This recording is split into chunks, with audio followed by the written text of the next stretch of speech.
Hai, Kami dari kelas 10 IPS 3 dengan saya Wira. materi tentang tenaga eksogen. Mau tahu kelanjutannya? Simak video. Assalamualaikum warahmatullahi wabarakatuh.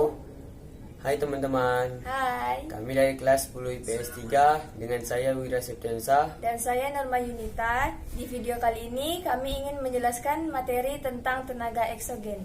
Mau tahu kelanjutannya? Simak video berikut. Apa sih tenaga eksogen itu? Tenaga eksogen merupakan tenaga yang berasal dari luar bumi. Maksud dari luar bumi adalah tenaga yang berasal dari atas permukaan bumi, termasuk kegiatan manusia yang membentuk permukaan bumi. Sifat umum tenaga eksogen adalah merombak bentuk permukaan bumi hasil bentukan dari tenaga endogen. Bukit atau tebing yang terbentuk hasil tenaga endogen terkikis oleh angin, sehingga dapat mengubah bentuk permukaan bumi.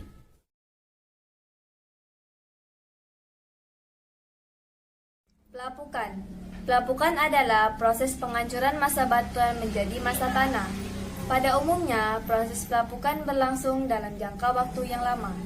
Proses pelapukan dipengaruhi oleh beberapa faktor, misalnya cuaca, iklim, topografi, dan organisme yang hidup di atas batuan tersebut. Berdasarkan prosesnya, pelapukan dibagi menjadi 3, yaitu pelapukan fisik, pelapukan kimia, dan pelapukan biologis. 1. Pelapukan fisik atau mekanis.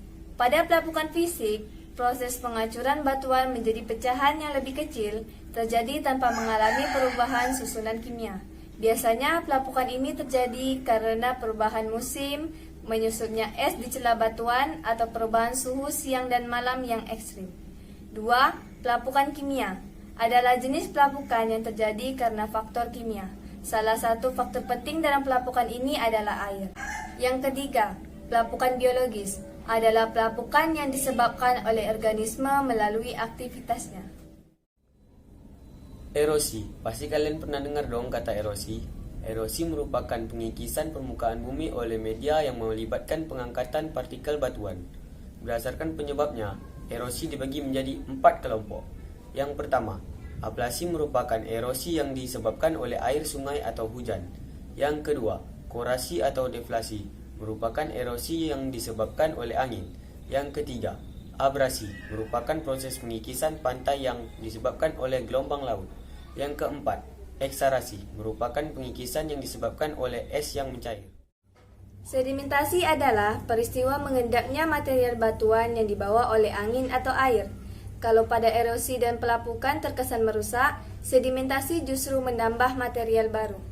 Berdasarkan penyebabnya, sedimentasi terbagi menjadi 3 jenis, yaitu akuatis, pengendapannya disebabkan tenaga air. Yang kedua, marin, disebabkan oleh gelombang air laut. Dan yang ketiga, geolis, pengendapannya disebabkan oleh embusan angin. Pergerakan massa tanah. Pergerakan massa tanah adalah semua pengangkutan massa tanah menuruni lereng karena adanya pengaruh gravitasi. Jenis-jenis tanah di Indonesia. Yang pertama, tanah aluvial merupakan tanah yang berasal dari sedimen lumpur yang dibawa oleh air sungai. Yang kedua, tanah vulkanis merupakan tanah yang berasal dari abu gunung api yang sudah mengalami pelapukan. Yang ketiga, tanah humus merupakan jenis tanah yang muncul akibat tumbuh-tumbuhan yang membusuk. Yang keempat, tanah organosol merupakan tanah yang terbentuk dari proses pelapukan bahan organik. Yang kelima, tanah pozolik merah kuning merupakan tanah yang proses pembentukannya dipengaruhi oleh curah hujan yang tinggi. Yang keenam, tanah kapur merupakan jenis tanah yang berasal dari batuan kapur. Yang ketujuh, tanah pasir merupakan tanah yang memiliki kadar air sangat sedikit dan unsur hara. Yang ke-8, tanah laterit merupakan tanah yang sifatnya tidak subur. Yang ke-9, tanah itosol merupakan jenis tanah yang terbentuk dari proses pelapukan batuan beku dan sedimen.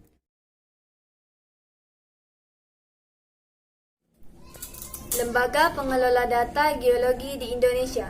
1. Lembaga Penerbangan dan Antariksa Nasional adalah lembaga yang mempelajari bidang keantariksaan. Yang kedua, Badan Informasi Geospasial adalah lembaga yang mengukur jumlah potensi kekayaan sumber daya alam negara.